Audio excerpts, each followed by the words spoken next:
नमस्कार दोस्तों, मैं कुलदीप राणा। आज की हमारी इस घटना की शुरुआत होती है उत्तर प्रदेश के बरेली जिले से। बरेली जिले में करमपुर नाम का गांव पड़ता है और इसी करमपुर गांव में रहने वाली गायत्री देवी जो कि एक विधवा महिला होती है, लेकिन देखने में काफी खूबसूरत और जवान महिला होती है।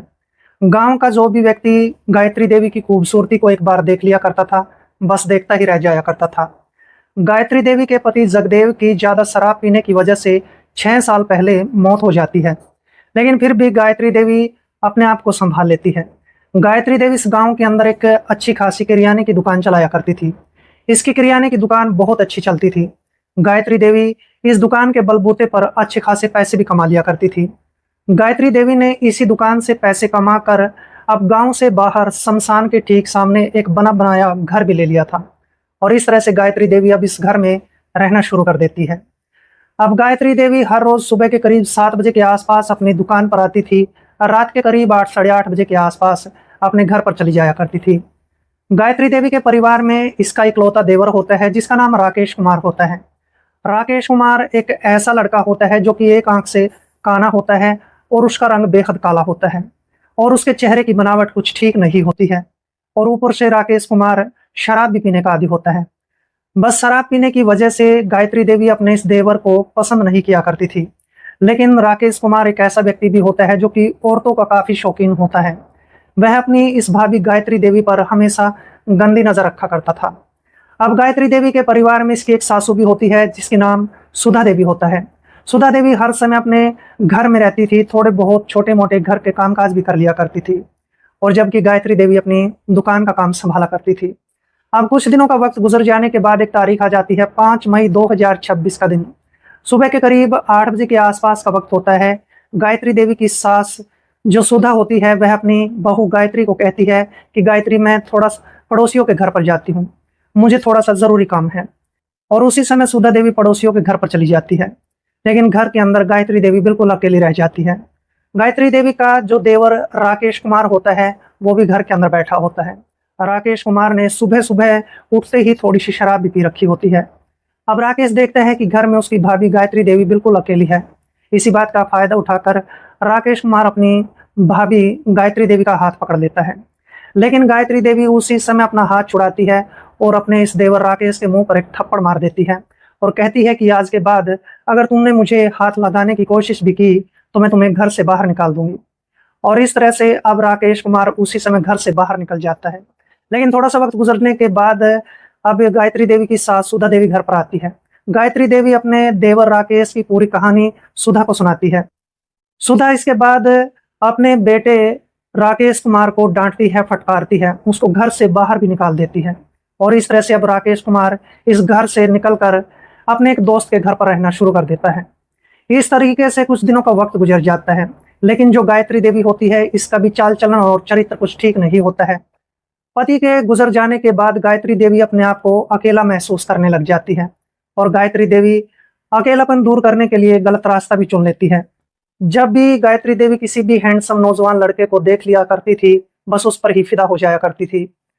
और इस तरीके से एक तारीख आ जाती है 10 मई 2026 का दिन। सुबह के करीब 7 बजे के आसपास गायत्री देवी अपनी दुकान खोल लेती है। अपनी दुकान के अंदर साफ सफाई करती है, कुछ ग्राहक भी दुकान पर आते हैं, उनको सामान भी बेच देती है और अपनी दुकान में बैठी होती है और दुकान के अंदर बैठकर वो मोबाइल फोन चला रही होती है और इस मोबाइल फोन पर गायत्री देवी आपत्तिजनक अश्लील वीडियो भी देख रही होती है। अब उसी समय गांव के एक जमींदार का बेटा जिसका नाम अशोक कुमार होता है, जो कि 12वीं कक्षा में पढ़ाई किया करता था, अशोक कुमार इसकी दुकान पर आ जाता है। अशोक कुमार का चाल चलन और चरित्र भी कुछ ठीक नहीं होता है। अशोक कुमार एक ऐसा लड़का होता है जो कि औरतों का काफी शौकीन होता है। जब अशोक इस दुकान के अंदर प्रवेश करता है तो अशोक की नजरें इस महिला की खूबसूरती और सुंदरता पर पड़ जाती है और इसकी जवानी को देखकर, इसकी खूबसूरती को देखकर अशोक कुमार अपने मन में सोचने लग जाता है कि चाची बहुत खूबसूरत है, क्यों ना इसको अपने जाल में फंसा लिया जाए। और अशोक कुमार जब इस बात को भी देखता है कि जो गायत्री देवी होती है वो अपने मोबाइल फोन पर अश्लील वीडियो देख रही होती है, तो अशोक कुमार उसी समय गायत्री को कहने लगता है कि चाची, मोबाइल फोन पर गंदी वीडियो मत देखा करो। गायत्री देवी भी कुछ कम नहीं होती है। गायत्री उसी समय हंसते मुस्कुराते हुए कहती है कि मैं मोबाइल फोन पर ऐसी वीडियो उसी समय देखती हूँ जब मुझे समय गुजारना होता है। लेकिन गायत्री देवी इस लड़के अशोक को अच्छे तरीके से जानती थी। इसके चाल चलन और इसके चरित्र को भी जानती थी। और गायत्री देवी इस बात को भी जानती थी कि अशोक कुमार अपने माँ बाप का इकलौता ही बेटा है और इसके माता पिता काफी अमीर है, इसके पास हमेशा पैसे रहते हैं। गायत्री देवी उसी समय अशोक को पूछने लगती है कि तुम्हें दुकान से क्या चाहिए। अशोक कहने लगता है कि मुझे कुछ कॉपियां खरीदनी है। उसी समय गायत्री देवी इसको कुछ कॉपियां देती है और फिर कॉपियां देने के बाद गायत्री अशोक कुमार को कहने लगती है कि अशोक, मुझे 10,000 रुपये की सख्त जरूरत है, मुझे दुकान के लिए थोड़ा सा सामान खरीदना है। गायत्री देवी के पास हमेशा पैसे रहते थे, लेकिन गायत्री देवी इस लड़के अशोक को अपने प्रेम जाल में फंसाना चाहती थी और गायत्री जानबूझकर अशोक से पैसे मांग रही थी। अशोक उसी समय कहने लगता है कि चाची, इस समय तो मेरे पास इतने पैसे नहीं है, लेकिन तुम्हारे लिए मैं घर में चोरी कर सकता हूँ, तुम्हें 10,000 रुपये दे सकता हूँ, लेकिन बदले में मुझे क्या मिलेगा। गायत्री कहने लगती है कि जो तुम चाहो वो तुम्हें मिल सकता है। अब लड़का अशोक तुरंत समझ जाता है। अशोक कहने लगता है कि चाची, मैं तुम्हारे साथ थोड़ा सा वक्त बिताना चाहता हूँ। गायत्री देवी हंसते मुस्कुराते हुए कहती है कि जब तुम मुझे 10,000 रुपये दे दोगे तो मैं तुम्हारे साथ वक्त गुजार लूंगी। अशोक जैसे इन बातों को सुनता है तो बड़ा खुश हो जाता है। अशोक कहने लगता है कि आज रात को मैं अपने घर में चोरी करूंगा, कल तुम्हें 10,000 रुपये दे दूंगा, लेकिन चोरी करने से पहले तुम्हें मेरे साथ वक्त गुजारना पड़ेगा। गायत्री देवी जैसे तैसे करके मान जाती है। गायत्री कहने लगती है कि घर में मेरी सास रहती है, मुझ पर बाज की तरह नजर रखती है और मेरे घर के ठीक सामने एक शमशान है, उस शमशान में कोई भी आता जाता नहीं है। तुम ऐसा करना, आज रात के करीब 10 बजे के आसपास उस शमशान में आ जाना और मैं तुम्हारा वहीं पर इंतजार करूंगी। अशोक कुमार जैसी शमशान की बात को सुनता है तो तुरंत डर जाता है। अशोक कहने लगता है कि शमशान में तो भूत प्रेत भी रहते हैं, मैं शमशान में नहीं आ सकता हूँ। लेकिन गायत्री देवी चालाक औरत होती है। गायत्री जैसे तैसे करके अशोक कुमार को मनाने में कामयाब हो जाती है। वह अशोक को कहती है कि अगर तुम्हें मेरे साथ वक्त गुजारना है तो शमशान में ही गुजारना पड़ेगा।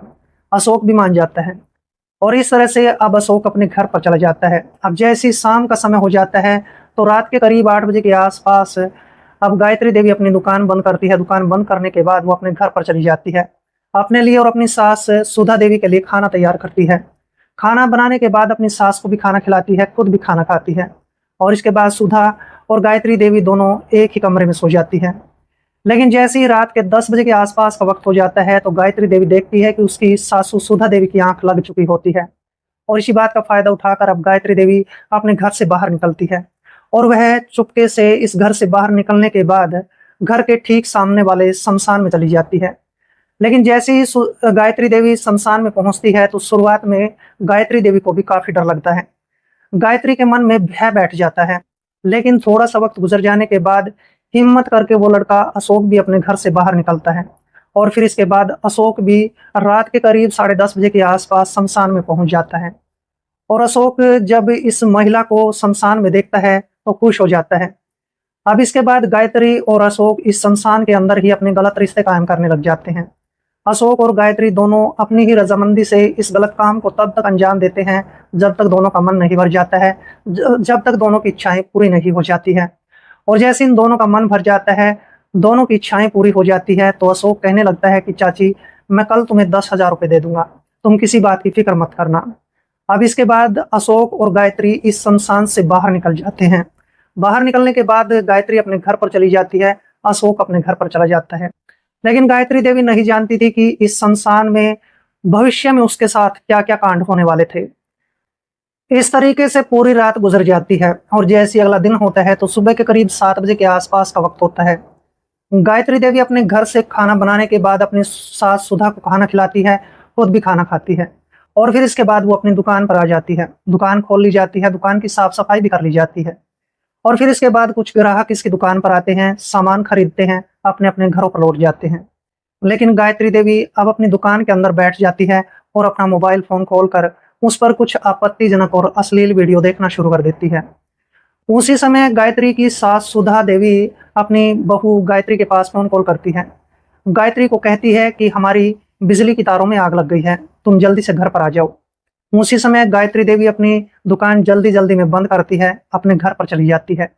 गायत्री देवी देखती है कि घर की जो फिटिंग होती है उसमें सारी में आग लग गई थी, बिजली की सारी तारें सड़ चुकी होती हैं। अब इसके बाद गायत्री देवी तुरंत एक बिजली मिस्त्री के पास फोन कॉल करती है और इस बिजली मिस्त्री का नाम रघु होता है। रघु एक ऐसा लड़का होता है जो कि औरतों और महिलाओं का काफी शौकीन होता है। रघु हमेशा औरतों पर, महिलाओं पर गंदी नजर रखता था और जैसे गायत्री देवी रघु के पास फोन कॉल करती है, उसको कहती है कि हमारे घर की बिजली की सारी तारें जल कर राख हो गई हैं, तुम हमारे घर की बिजली की तारों को ठीक कर दो। तभी रघु कहते हैं कि मैं अभी 10 मिनट में तुम्हारे घर पर आता हूँ। इसके बाद रघु अपने दुकान से अपनी मोटरसाइकिल लेकर सीधा ही अब इस महिला गायत्री देवी के घर पर पहुंच जाता है। रघु देखता है कि घर के ठीक सामने उसका शमशान होता है। अब शमशान को देखकर रघु काफी डर जाता है, लेकिन फिर भी हिम्मत करके रघु इस घर के अंदर प्रवेश कर जाता है। रघु जैसे घर में जाता है तो देखता है कि बहुत ही खूबसूरत महिला गायत्री अपने घर में बैठी होती है। वह बिजली की तारों को देख रही होती है।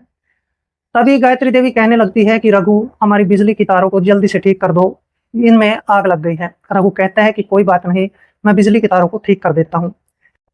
रघु इस महिला को ऊपर से नीचे की तरफ देखता रहता है और बिजली की तारों को ठीक करना शुरू कर देता है।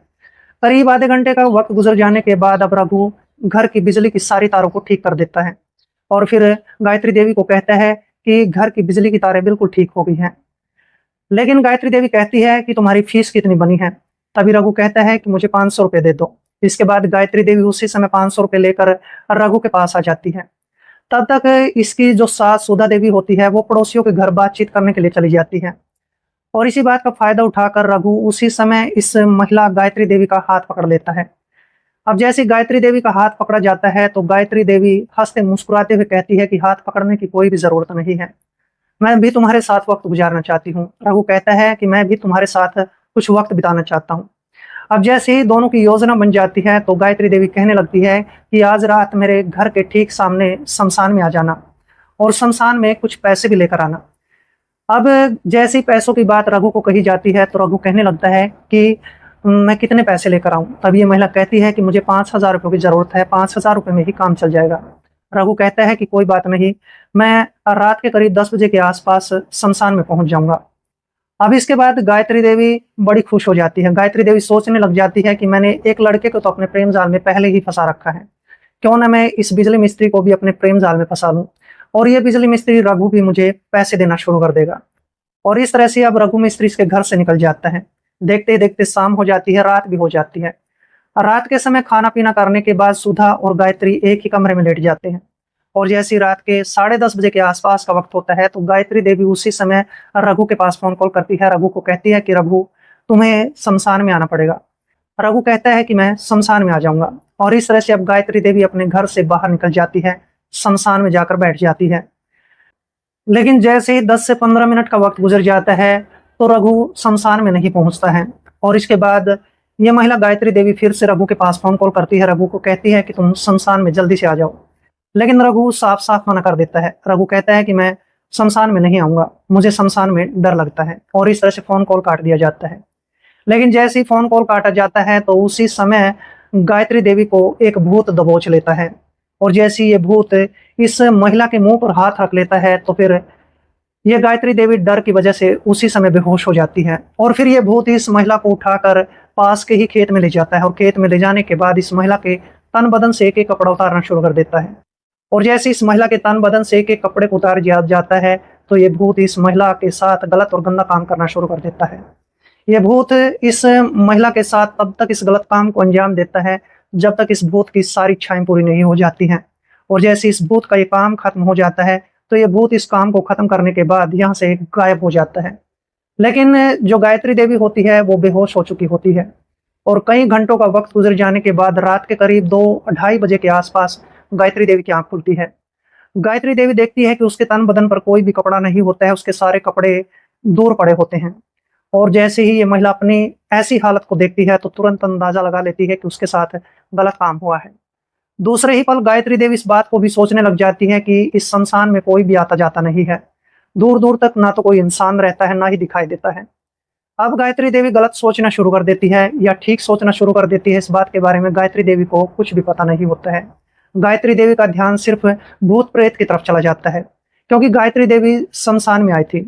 गायत्री देवी अपने मन में सोचने लग जाती है कि आज रात के समय भूत प्रेत ने उसके साथ गलत और गंदा काम किया है और ये सारी बातें सोचने के बाद गायत्री देवी जल्दी जल्दी में कपड़े पहनती है। कपड़े पहनने के बाद रात के ही समय में अपने घर पर आ जाती है। लेकिन गायत्री देवी को आज की पूरी रात नींद नहीं आती है। गायत्री देवी पूरी रात गुजार देती है और जैसी अगली सुबह होती है तो गायत्री देवी ना तो अपनी दुकान पर जाती है न घर के कामकाज करती है। तभी इसके साथ सुधा देवी कहने लगती है कि गायत्री, ना तो तू दुकान पर गई है, ना ही तू घर के कामकाज कर रही है, ऐसी क्या बात है। तभी गायत्री कहती है कि माँ, आज मेरी तबीयत खराब है, बस इसी वजह से मैं दुकान पर नहीं गई हूँ, और ना ही मुझसे घर के कामकाज होते हैं। उसी समय सुधा देवी कहने लगती है कि गायत्री, मुझे अपने मायके में जाना है, 8 साल बीत चुके हैं और मैं अपने मायके नहीं गई हूँ, और आज मैं अपने मायके में जाना चाहती हूँ। गायत्री कहती है कि कोई बात नहीं माँ, लेकिन जल्दी घर पर आ जाना। अब इसके बाद सुधा देवी गायत्री को कहती है कि मैं 3-4 दिनों के अंदर अंदर वापस घर पर आ जाऊंगी, लेकिन तुम अपना भी ख्याल रखना, साथ में घर का भी ख्याल रखना, और रात के समय हमेशा दरवाजा बंद करके ही सोना। अब जैसे ये बात गायत्री को कही जाती है तो गायत्री कहती है कि माँ, तुम चली जाओ। और इस तरह से आधे घंटे का वक्त गुजरने के बाद सुधा देवी अपने घर से बाहर निकलती है, अपने मायके में चली जाती है। गायत्री देवी पूरा दिन इसी बात को सोचती रहती है कि उसके साथ कल रात किसी भूत प्रेत ने गलत और गंदा काम किया है। उसके दिमाग में बस यही विचार चलते रहते हैं। लेकिन गायत्री नहीं जानती थी कि अब हर रात उसके साथ बहुत गलत और गंदा काम होने वाला था। और इस तरह से देखते ही देखते पूरा दिन गुजर जाता है, शाम का समय हो जाता है। गायत्री देवी अपने लिए खाना तैयार करती है, खाना भी खाती है, और जैसे ही रात का समय हो जाता है तो गायत्री देवी अकेली ही अपने घर के अंदर होती है। गायत्री उसी समय अपने घर का मुख्य दरवाजा बंद करती है और अपने कमरे में जाकर लेट जाती है। अब जैसे ही रात के करीब 11 बजे के आसपास का वक्त होता है तो उसी समय घर का दरवाजा भी खुलता है और घर के अंदर एक भूत प्रवेश कर जाता है। और ये भूत इस महिला गायत्री देवी को घर के अंदर ही दबोच लेता है, और फिर गायत्री देवी डर की वजह से तुरंत बेहोश हो जाती है। और फिर इसके बाद इस भूत का गलत और गंदा खेल शुरू हो जाता है। ये भूत आज की रात में भी गायत्री देवी के तन बदन से एक एक कपड़ा हटाता है, और जैसे ही सारे कपड़े हटा दिए जाते हैं तो ये भूत इस महिला के साथ फिर से गलत और गंदा काम करना शुरू कर देता है। ये भूत इस महिला के साथ गलत रिश्ते कायम करना शुरू कर देता है, और इस काम को तब तक अंजाम देता है जब तक इस भूत की इच्छा पूरी नहीं हो जाती है। और जैसे इस भूत का मन भर जाता है, इसका ये काम खत्म हो जाता है, तो ये भूत इस घर से ही गायब हो जाता है। लेकिन गायत्री देवी बेहोश पड़ी होती है, गायत्री देवी को कुछ भी पता तक नहीं चलता है। और इस तरह से जब रात के करीब 3:30-4 बजे के आसपास गायत्री देवी की आंखें खुलती हैं तो गायत्री की आंखें फटी की फटी रह जाती हैं। गायत्री देवी अपनी हालत को देखकर दंग रह जाती है। गायत्री अपने मन में सोचने लग जाती है कि शमशान घर के ठीक सामने है और वो भूत प्रेत इसके घर के अंदर ही प्रवेश कर गया है। और इस तरह से ये सारी बातें सोचकर अब गायत्री देवी काफी परेशान हो जाती है, काफी उदास हो जाती है। गायत्री देवी को इसके बाद नींद तक नहीं आती है। लेकिन गायत्री इस बात को नहीं जानती थी कि उसके साथ ये भूत कैसे कैसे कांड करने वाला था। और इस तरह से अब गायत्री देवी के साथ हर रात यही गलत और गंदा काम होना शुरू हो जाता है। ये भूत हर रोज रात के करीब 12-1 बजे के आसपास इस घर के अंदर प्रवेश करता था, इस महिला के तन बदन से सारे कपड़े हटाता था और इसके साथ गलत और गंदा काम करके यहाँ से गायब हो जाता था। लेकिन गायत्री देवी को ये बात समझ में नहीं आ रही थी कि ये भूत उसका पीछा क्यों नहीं छोड़ता है। 4 दिनों तक ये भूत लगातार इस घर के अंदर रात के समय प्रवेश करता है, इसके साथ गलत और गंदा काम करके चला जाता है। गायत्री देवी अब उदास रहने लगती है, परेशान रहने लग जाती है। गायत्री देवी अपने 2-2 प्रेमियों को भी भूल जाती है। गायत्री ना तो अपनी दुकान खोला करती थी, हमेशा घर में चुपचाप पड़ी रहती थी। और जब भी इसकी सास सुधा देवी इसको समझाने की कोशिश किया करती थी तो गायत्री देवी एक ही बहाना लगाती थी। गायत्री अपनी सास सुधा को कहती थी कि मेरी तबीयत खराब रहती है। सुधा देवी हमेशा कहती थी किसी डॉक्टर से दवाइयां ले ले, लेकिन गायत्री देवी किसी डॉक्टर के पास भी नहीं जाती है। और इस तरीके से कई दिनों का वक्त गुजर जाने के बाद एक तारीख आ जाती है, 28 मई 2026 का दिन। सुबह के करीब 10 बजे के आसपास का वक्त होता है और गायत्री देवी अपने घर में छोटे मोटे कामकाज कर रही होती है। उसी समय गायत्री देवी की एक पड़ोसन जिसका नाम सुंदरी देवी होता है वो इसके घर पर आती है। और सुंदरी देवी अब गायत्री को कहने लगती है कि गायत्री, तू काफी दिनों से ना तो दुकान खोलती है और ना ही घर से बाहर निकलती है। ऐसी क्या बात है, ऐसी कौन सी वजह है जिसकी वजह से तुम हमेशा परेशान और उदास रहती हो? तुम्हारी सास सुधा ने मुझे बताया था कि तुम्हारी जो पड़ोसन गायत्री है वो काफी उदास और परेशान रहती है, उससे एक बार बात करके देख ले। और इसी वजह से मैं तुमसे बात करने के लिए यहाँ पर आई हूँ। अब सुंदरी और गायत्री दोनों अच्छी पड़ोसन भी होती हैं, अच्छी सहेलियां भी होती हैं। तभी गायत्री देवी सुंदरी के सामने रोना गिड़गिड़ाना शुरू कर देती है। गायत्री अपनी इस पड़ोसन सुंदरी को कहती है कि मेरे साथ रात के समय गलत काम होता है, मेरे घर में भूत प्रेत घुस जाता है और मेरे साथ गलत और गंदा काम करके चला जाता है। सुंदरी कहने लगती है कि ऐसा तेरे साथ कब से हो रहा है? गायत्री कहने लगती है कि मैं एक रात शमशान में चली गई थी और मेरा कोई एक प्रेमी वहां पर आने वाला था, लेकिन वो प्रेमी नहीं आता है। वहां पर भूत पहुंच जाता है और भूत मुझे वहीं पर दबोच लेता है और मेरे साथ गंदा और गलत काम करता है और वहां से गायब हो जाता है। इसके बाद तो वो भूत मेरे घर के अंदर आना शुरू कर देता है। हर रात मेरे साथ गलत काम करके यहाँ से गायब हो जाता है। सुंदरी जैसे ही इस महिला गायत्री की इन सारी बातों को सुनती है तो गायत्री को कहने लगती है कि गायत्री, तेरे घर में कोई भी भूत प्रेत नहीं है और ना शमशान में कोई भूत प्रेत है, बल्कि तेरे घर में कोई आता जाता है और तेरे साथ ये गलत काम करके चला जाता है। लेकिन गायत्री इन सारी बातों पर बिल्कुल भी विश्वास नहीं करती है। गायत्री कहती है कि मेरे घर के अंदर तो भूत रहता है, ये भूत ही मेरे साथ गलत काम करता है। अब सुंदरी गायत्री को कहती है कि गायत्री, चलो पुलिस स्टेशन में चलते हैं, वहां पर जाने के बाद पुलिस ही इसका समाधान कर सकती है।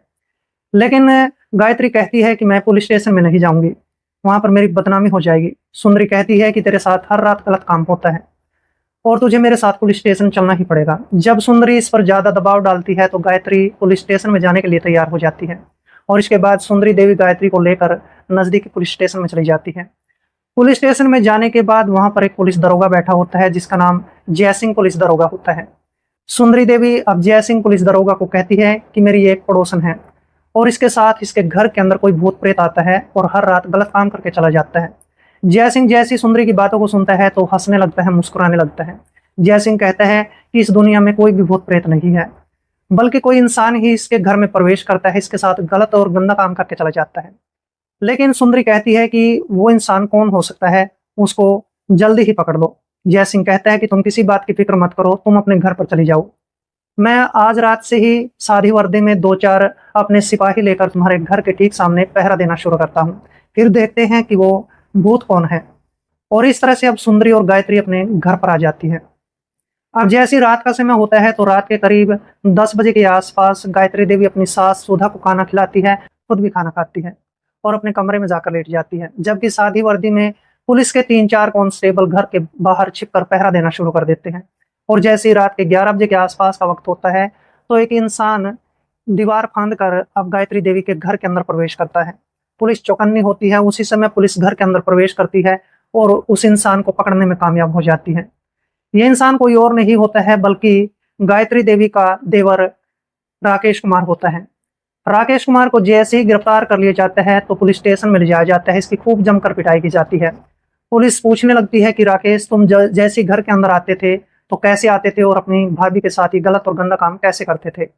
राकेश अब अपनी पूरी पोल पट्टी खोलना शुरू कर देता है। राकेश पुलिस को बताता है कि मेरी भाभी का चरित्र कुछ ठीक नहीं था, वह पड़ोस के कई लड़कों के साथ अपना वक्त गुजारती थी और एक दिन रात के समय जो मेरी भाभी गायत्री है पड़ोस के ही एक लड़के को लेकर शमशान में पहुंच जाती है और मैं शमशान से बाहर बैठकर शराब पी रहा था। मेरी नजर उस पर पड़ जाती है और तब से ही मैं अपनी भाभी का पीछा करना शुरू कर देता हूँ। मेरी भाभी हर रोज किसी न किसी व्यक्ति को लेकर शमशान में चली जाती थी और मैं अपनी भाभी के साथ ये गलत काम करना चाहता था। अब इसके बाद मैं घर में प्रवेश करता था, अपनी भाभी को एक नशीला इंजेक्शन लगाता था जिसकी वजह से मेरी भाभी गायत्री देवी बेहोश हो जाती थी और जैसी वो बेहोश होती थी तो उसके बाद मैं अपनी भाभी गायत्री के साथ गंदा और गलत काम किया करता था। अब जैसे राकेश कुमार अपनी पूरी पोल पट्टी पुलिस के सामने खोल देता है तो पुलिस इसके बाद इस राकेश कुमार के खिलाफ चार्जशीट दायर कर लेती है। ये बात भविष्य में छिपी है कि राकेश कुमार को जज साहब आखिरकार क्या सजा सुनाने वाला है। लेकिन दोस्तों, इस पूरे घटनाक्रम को सुनाने का मेरा उद्देश्य किसी का दिल दुखाना नहीं था, बल्कि आपको जागरूक करना था, आपको सावधान करना था। तो मिलते हैं दोस्तों किसी ऐसे घटनाक्रम के साथ, तब तक के लिए दोस्तों जय हिंद, वंदे मातरम।